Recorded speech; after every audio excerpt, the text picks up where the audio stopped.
In this video, we're going to be looking at an example layout of a lesson template.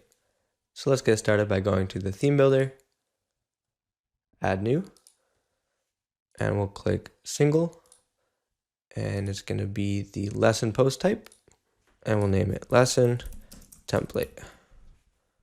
Click create template. So just like for our course template, we want our heading to be dynamic because based on which lesson we're displaying, we want the text to change. So we're going to use the post title widget right here, and that'll just dynamically pull in the name of the lesson. We can go change the color to match our theme.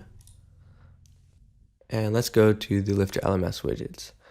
I'm going to collapse all these so I don't have to scroll down every time I want to go back to the widgets. And the first thing I'm going to put on here is the back to course button, because you want some sort of UI for the user to be able to go back to their course overview. And over here we can choose to render it as a button, or we can change it back to the default LifterLMS course title link. But I'm going to choose a button and change my text. We'll add a little arrow. And that looks pretty good. So let's go back to our widgets, and we're going to want to start building our lesson content. So first, let's drag on the lesson video. And this is just a little message saying that I don't have a video set up for this particular lesson, so it's just displaying some placeholder video. Just like with the course video, you have control over the dimensions, whether or not it's auto-playable, or if you want to automatically mute the audio when it auto-plays. Now let's say you have some content set up in the Gutenberg editor for this lesson.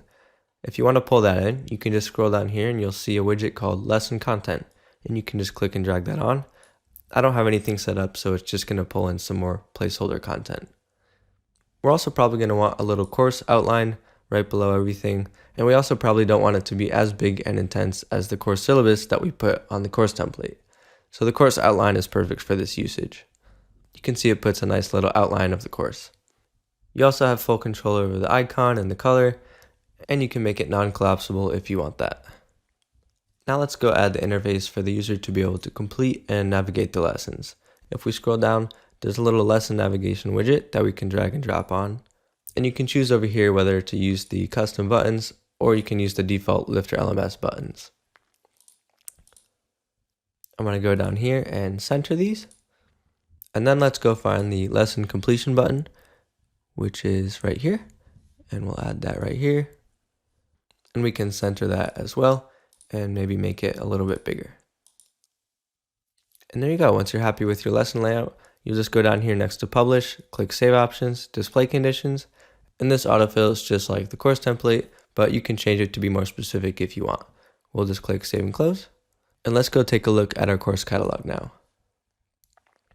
So you see we have a course catalog template, a course template, and if we click an individual lesson, now we have our lesson template set up. And all of the UI elements will appear and disappear as needed. For example, the previous button is not showing up here because it's the first lesson in the course. If we go to the next lesson, you can see that it shows up. And if we go up here and click back to course, that works too.